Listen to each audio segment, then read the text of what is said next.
monde.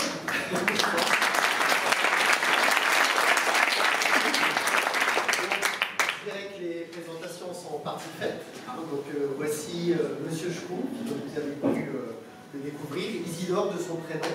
Alors bien sûr, je pense que beaucoup d'entre vous connaissent Isidore Schtroumpf pour ses travaux sur l'art kalmouk de la deuxième moitié du XIXe siècle. Eh bien, ses écrits sur les oripeaux dans les sociétés primitives. Je pense que ça vous dit quelque chose, n'est-ce pas? Mais aujourd'hui, ce n'est pas à l'anthropologue que j'aimerais qu'on s'intéresse, c'est bien sûr à l'homme, enfin du moins à l'ours. Car Schtroumpf, qui est assez silencieux, avec beaucoup d'abnégation depuis une dizaine d'années, est en fait l'égérie de l'association Voir Plus Loin.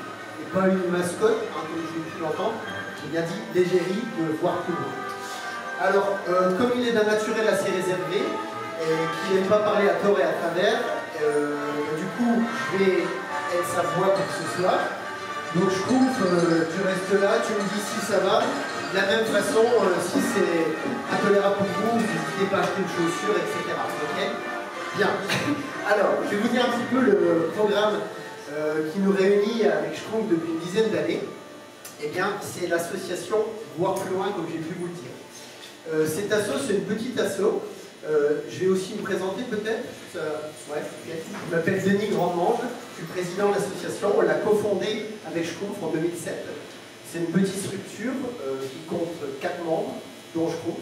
Il en reste 3 en actif. Par contre, on a environ 130 adhérents cette année. Voilà. Elle est basée dans une superbe commune. Vraiment, c'est assez magnifique, c'est verdoyant. Les gens sont extrêmement sympathiques. Et il faut bien dire un peu plus intelligents que la moyenne. Cordialement. Alors, je ne sais pas si vous avez eu l'occasion d'aller visiter, mais je vous conseille de partir peut-être en vacances là-bas. Et voilà, il y a juste des petits visas à faire pour quitter, bien sûr, la République autarcique de la Russie. Bien, alors, je vous disais, donc, c'est une petite structure, là, ça va voir plus loin. Je ne vais pas vous préciser ce qu'on fait dans cette association tout de suite, on va le voir un petit peu plus en détail, mais je vais déjà commencer par le début de cette histoire. Donc on est en 2007, et en 2007, moi je travaille pour Mandé Nature, c'est un groupe qui fait des conférences dans les écoles. Donc pour ma part, je fais des supports pédagogiques.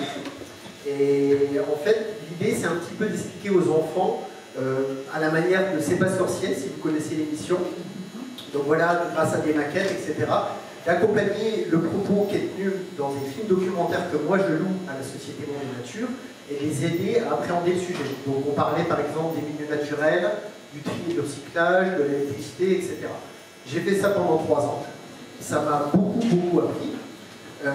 Ça fonctionnait plutôt bien. La dernière année, j'avais eu 13 000 élèves en conférence, donc ça fait déjà pas mal de petites têtes de vue sur l'année.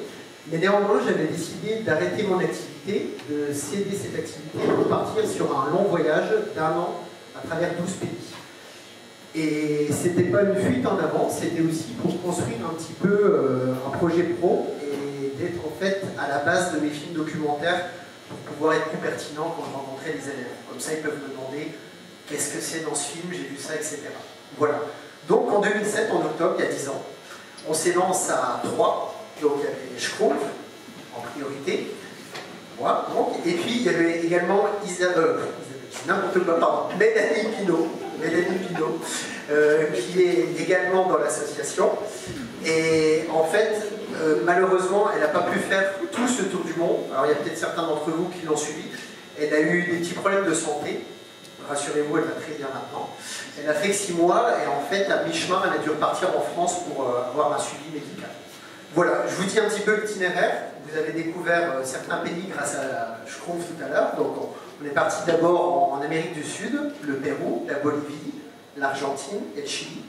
Alors on voyageait avec nos propres moyens, c'est-à-dire les moyens de transport locaux, du stop, on marchait, etc. On était en mode globetrotter, donc un gros sac à dos.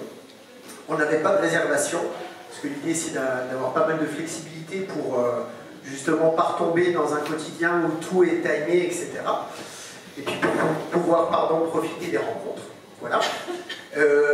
La suite du programme, c'était la Nouvelle-Zélande, l'Australie, donc là cette fois-ci des pays riches. C'était radicalement différent mais intéressant parce qu'il y avait d'autres choses apprendre sur ces pays, notamment la nature, on en parlera tout à l'heure. Et puis la suite du voyage, alors là, cette fois-ci Mélanie repart de Sydney. Je continue le voyage tout seul, alors c'est un peu triste, évidemment, c'était pas évident de se dire au revoir. Par contre, ça m'a aussi apporté un autre type de voyage, puisque je suis assez sociable, j'ai été naturellement vers les autres. Je n'allais pas rester tout seul pendant 6 mois à la gueule, c'est dommage. Et donc du coup, ça a été aussi très très enrichissant pour moi. Voilà, alors, ça c'est un petit peu l'itinéraire. Pardon, j'ai oublié de vous dire le reste du programme, l'Indonésie, la Malaisie, la Thaïlande, le Laos, le Cambodge, et pour finir, une autre planète, l'Inde. Voilà, qui m'a beaucoup marqué et c'est un pays dans lequel j'aimerais repartir bientôt. Voilà. Si vous avez des questions, n'hésitez pas à m'arrêter. Alors, ce petit itinéraire, je ne peux pas vous raconter tout ce que j'ai vécu pendant un an, hein, parce que vous voyez, il y a un timing là. Néanmoins, je vais essayer de vous résumer ça à travers 3 types de rencontres qu'on fait à travers un voyage au long cours. La première rencontre, ça a été avec la nature. Parce qu'en fait, bon, alors je plaisantais tout à l'heure sur la Bresse, vous êtes vraiment dans une jolie commune. Dès qu'on marche, on est en forêt, on est sur les crêtes. C'est déjà vraiment magnifique. Il suffit d'aller voir un coucher de soleil pour déjà se sentir bien, j'ai envie de dire. Voilà. Moi, dès que je reviens ici, puisque mes parents sont originaires du secteur, mais dans la commune où il y a les gens, vous savez, super intelligents, tout ça, voilà, je vais faire un tour de VTT et je me sens déjà bien. Là, l'idée, c'est que cette nature, elle était immense. Par exemple, je me rappelle de justement quand Mélanie est partie, ça faisait 3 semaines qu'on était à Sydney, dans les hôpitaux et tout, c'était un peu lourd, évidemment. Donc là, je suis parti dans un parc national où je me suis vite retrouvé tout seul, parce qu'on peut rouler pendant des heures et croiser aucune bagnole, voir personne. Et voilà, j'avais planté ma tente là. Je m'apprêtais à dormir, j'étais en train de bouquiner, j'avais fait ma petite popote. J'étais peinard, seul au monde, c'est un peu ça. Et puis là, j'entends des bruits, que ça tape au sol. Je me demandais un petit peu c'était quoi. Donc je ressors, j'avais ma frontale. Je ouvre la glissière et là, il y avait un individu qui me regardait, de la même taille que moi. Et il était là, comme ça, les mains dans les poches. Bon, j'exagère un petit peu. Avec son petit derrière, c'était un kangourou de ma taille. Et j'en avais vu un de loin en conduisant l'après-midi, mais là, c'était le premier que je voyais et il était à 2-3 mètres de moi. C'est bluffant, je m'en rappelle encore. Et le lendemain, j'ai eu l'occasion de suivre tout un groupe dans la forêt. Je me suis aperçu qu'ils faisaient des terriers. Alors au moins, vous aurez peut-être appris quelque chose ce soir, parce que moi j'ai vraiment halluciné quand on voit la taille des kangourous. Ils font des terriers, certains. Voilà. Et je peux vous dire que j'aurais pu ne pas manger ou ne pas boire. De toute façon, c'est ce que j'ai fait. En fait, je les ai suivis toute la journée tellement le spectacle était magnifique. Voilà. Il y a un film notamment qui s'appelle Into the Wild que certains ont certainement vu et qui retransmet super bien le type d'émotion bien profonde qu'on peut ressentir à ce moment-là. Alors ça peut être le brame du cerf dans le coin aussi, hein. Je ne dis pas qu'on a besoin de partir aux antipodes pour vivre ce genre d'émotion. Mais en tout cas voilà, j'ai été dans la nature, j'ai eu le loisir d'être dans la nature pendant toute une année et ça c'était vraiment super chouette. La deuxième chose, c'est la rencontre avec soi. Et la rencontre avec soi, on le fait notamment peut-être en étant un peu solitaire dans la nature. J'aurais pu vous citer un autre exemple face à l'Himalaya, où j'ai vraiment senti que j'étais en plénitude, rien ne me manquait, ni personne, et pourtant Dieu sait que je suis bien entouré, mais je me sentais juste bien là, à regarder. Bon, c'est vrai, il y avait quand même l'Everest avec des petits lenticulaires autour, c'était pas vraiment moche le spectacle que je voyais. Mais voilà le type d'émotion qu'on peut vivre, et du coup ça nous amène à faire un petit peu d'introspection, je pense, à prendre du recul sur les choses, à voir ce qu'on a envie de faire dans la vie, voir les gens qui nous manquent et prendre des directions. Donc, alors on va pas parler 15 ans de cette rencontre avec soi-même, juste ça nous amène à un certain équilibre, j'espère. Et grâce à cet équilibre, on peut faire un 3e type de rencontre qui pour moi est essentiel et c'est ça qui était peut-être le plus joli dans mon voyage, c'est la rencontre avec les autres. Donc en un an, j'ai vraiment eu le loisir de rencontrer des gens de tout horizon et de tout âge. Ça va des gamins avec des gens qui étaient dans la rue, comme à Calcutta, qui m'ont offert le thé. C'est quand même un peu hallucinant, pardon. Ils vivaient vraiment dans la rue, c'est eux qui m'ont offert le thé, quoi. Voilà, sans demander quoi que ce soit en contrepartie. Je me rappelle avoir quitté un vieux monsieur avec qui j'avais discuté 2 heures. Il m'avait expliqué le livre qu'il était en train d'écrire dans la rue comme ça, hein, et en le quittant vraiment, j'avais du mal à contenir mes larmes. alors que je ne le connaissais pas. Mais il s'était passé quelque chose. Voilà, ça peut être un gamin en Birmanie qui vient, qui me donne une fleur, comme ça. Enfin, c'est plein de moments comme ça et que je revis depuis, en dehors de ce voyage que j'ai fait il y a 10 ans, puisque je voyage encore beaucoup, et qui m'amène à penser bah, voilà, on est tous connectés. Et là, en tout cas, je l'ai beaucoup ressenti. Bien. Euh, donc, je vous ai dit 3 types de rencontres. La première, c'est la nature. La deuxième, c'est soi-même. Et puis la troisième, c'est les autres. Et en rencontrant les autres pendant ce voyage, je me suis rendu compte aussi qu'on était quand même plutôt vernis en France, même si on aime vraiment bien râler, hein, c'est une de nos spécialités, n'est-ce pas? Eh bien, on est quand même plutôt bien lotis. Et donc, à moins d'être aveugle, et c'est embêtant quand on veut voir plus loin, je me suis dit que ça serait bien de pouvoir les aider. Donc, je vais vous dire en quelques mots ce que je fais maintenant depuis mon retour en France, donc depuis 2008-2009. Donc en France, en fait, on fait des conférences dans les écoles, des projections autour de films documentaires que je réalise. On fait des expos photos également. On fait un calendrier photo qui sort le mois prochain, voilà, sur la thématique de l'eau. Et puis on fait après des marchés de Noël, par exemple, où on vend de l'artisanat, tous ces types de choses un peu plus classiques. Dans les écoles, le but, c'est de montrer un petit peu aux enfants bien, comment on vit dans d'autres pays, donc de leur montrer des belles choses, d'autres horizons, les ouvrir sur d'autres horizons, d'autres cultures, de leur montrer aussi d'autres réalités pour les faire un petit peu réfléchir. Et je dois dire qu'auprès du public scolaire, ça marche très bien parce qu'il y a encore une certaine innocence. Mais j'interviens pas que dans les écoles, je vais aussi à la rencontre des maisons de retraite, par exemple, ou des festivals de voyage, etc. Voilà, ou de vous ce soir, par exemple. Bien, ça c'est un des pans qu'on fait. Et grâce à l'argent collecté, en fait, on aide principalement dans 2 pays pour l'instant, mais on n'est pas du tout bloqué sur des pays. C'est en Thaïlande, donc à la frontière de la Birmanie, c'est un orphelinat qui s'appelle Banunrak. Donc ça, c'est vraiment notre grosse aide. On les finance pour partie, hein, parce qu'il y a 150 gamins, depuis 2009 donc. Donc c'est essentiellement des réfugiés de Birmanie. Et puis on aide aussi maintenant, depuis cette année, puisque j'y étais pendant 3 mois et je viens de rentrer il y a un mois à peu près, spécialement pour vous ce soir. On aide maintenant une petite école qui s'appelle Graines de Sable. Donc là, c'est vraiment un village de brousse dans le sud-sud de Madagascar. C'est désertique cette région, il pleut pas pendant des mois des fois. Donc les cultures se font pas et les gamins, en fait, on s'est aperçu qu'au mieux, ils faisaient un repas par jour. Déjà, ils sautaient celui du matin tous.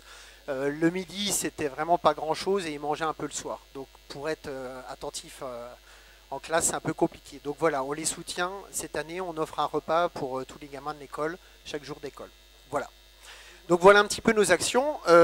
J'ai amené des petites plaquettes. N'hésitez pas en partant, j'en ai d'autres, à vous renseigner un petit peu sur la source d'un site internet avec plus de détails. Bien, du coup, je pense que vous aimez, enfin j'en sais rien d'ailleurs, c'est une question que je me pose, aimez-vous le voyage? En tout cas, je vous propose de partir juste pour une petite minute à travers 15 pays. C'est le dernier film que j'ai fait, c'est la bande-annonce, donc c'est un film que je passe essentiellement dans les écoles, parce qu'il est vraiment, c'est un programme qui est dédié vraiment aux écoles, mais en tout cas les images, en tout cas je pense que ça parle à tout le monde.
vais vous dire ce qu'on me demande souvent quand je fais des petites animations. Alors, c'est pas les enfants c'est souvent des questions par rapport au voyage, par rapport à mais comment vous mettez tout ça dans votre sac à dos, etc.